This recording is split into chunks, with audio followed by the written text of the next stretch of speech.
नमस्कार दोस्तों, स्वागत है आपका हमारे चैनल ऑल कॉम्पिटिटिव एग्जाम में।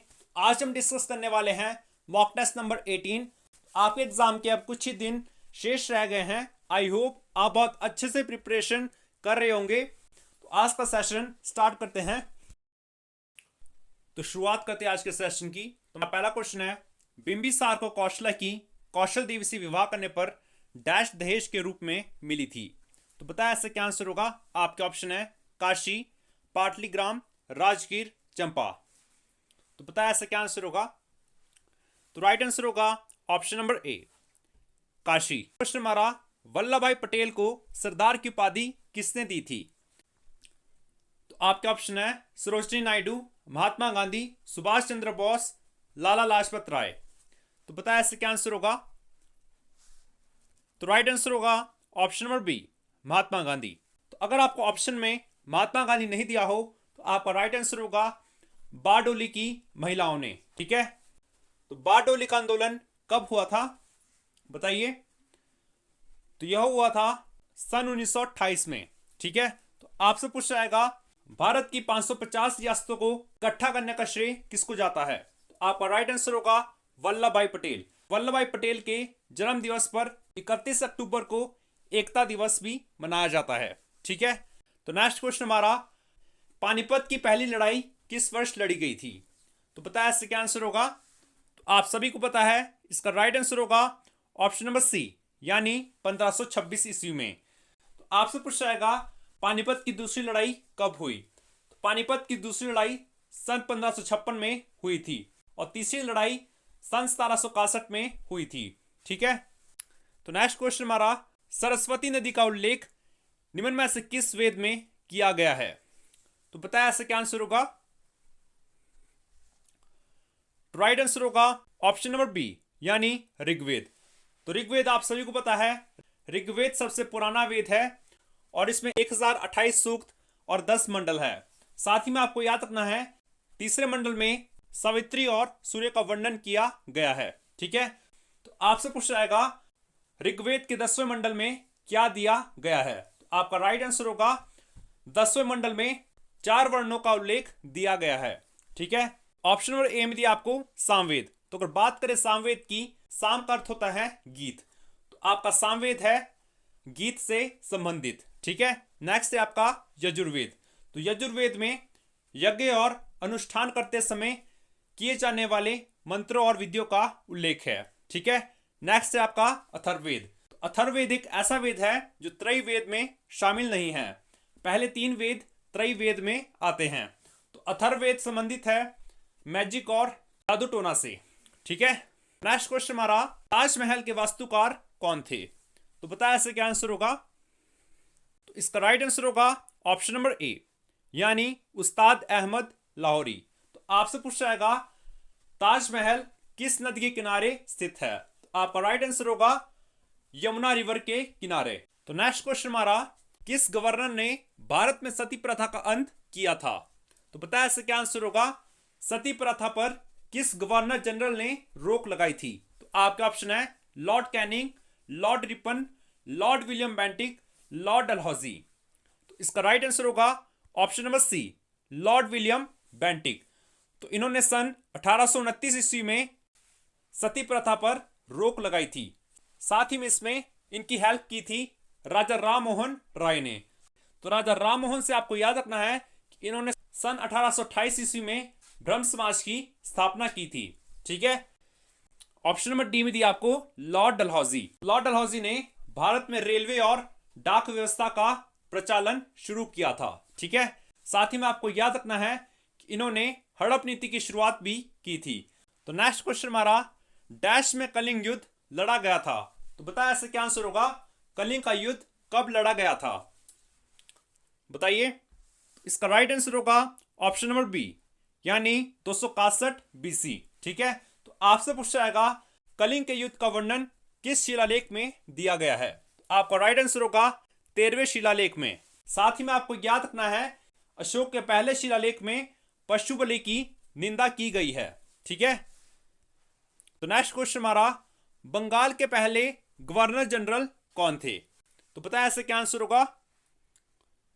तो राइट आंसर होगा ऑप्शन नंबर डी, यानी वॉरेन हेस्टिंगस। ठीक है, तो वॉरेन हेस्टिंगस को सन 1773 ईस्वी में बंगाल के प्रथम गवर्नर जनरल बनाया गया था।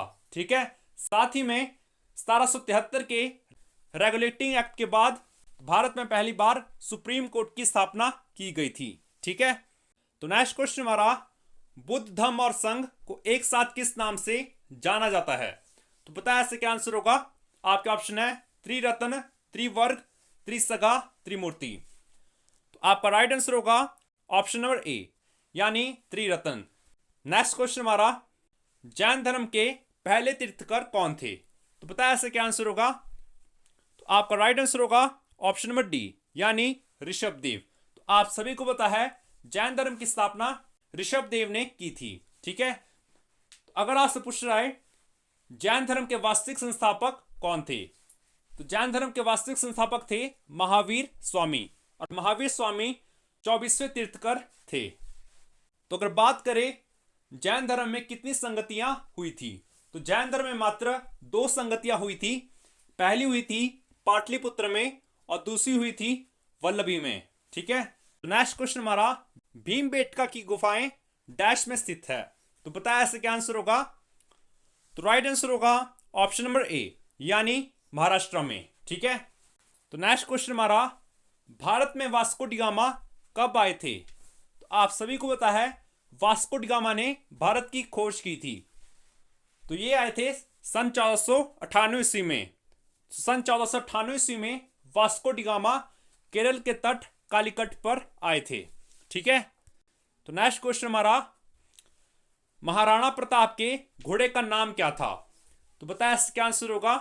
तो राइट आंसर होगा ऑप्शन नंबर बी, यानी चेतक। ठीक है, तो नेक्स्ट क्वेश्चन हमारा, चेहरा और दाग प्रथा किसने शुरू की? तो आपके ऑप्शन है जलालुद्दीन खिलजी, अलाउद्दीन खिलजी, मोहम्मद बिन तुगलक, इब्राहिम लोदी। तो इसका राइट आंसर होगा option number B, Alauddin Khilji. तो अगर बात करें खिलजी वंश की, तो खिलजी वंश की स्थापना की थी जलालुद्दीन फिरोज खिलजी ने। तो आपको याद रखना है कि अलाउद्दीन खिलजी ने बाजार मूल्य प्रणाली को भी इंट्रोड्यूस किया था। तो बढ़ते हैं नेक्स्ट क्वेश्चन की ओर, निम्न में से कौन सा मौलिक अधिकार नहीं है? तो बताया ऐसे क्या आंसर होगा? तो राइट आंसर होगा ऑप्शन नंबर ए, यानी रोजगार का अधिकार। ठीक है, तो नेक्स्ट क्वेश्चन हमारा, किस पद को किसी राज्य के विधि अधिकारी के रूप में जाना जाता है? राइट आंसर होगा ऑप्शन नंबर ए, यानी महाधिवक्ता। तो नेक्स्ट क्वेश्चन हमारा, भारत में उच्च सदन का दूसरा नाम क्या है? तो बताया इससे क्या आंसर होगा? भारत में उच्च सदन का दूसरा नाम क्या है? तो आपके ऑप्शन है संसद, लोकसभा, मंत्रिमंडल, राज्यसभा। तो बताया इससे क्या आंसर होगा? तो राइट आंसर होगा ऑप्शन नंबर डी, यानी राज्यसभा। तो अपर हाउस कहा जाता है राज्यसभा को।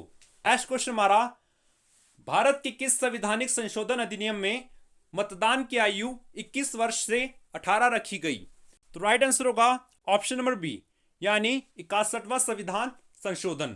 तो आपसे पूछ जाएगा मतदान देने की आयु 21 वर्ष से 18 किस वर्ष में की गई? तो आपका राइट आंसर होगा सन 1989 में। कब?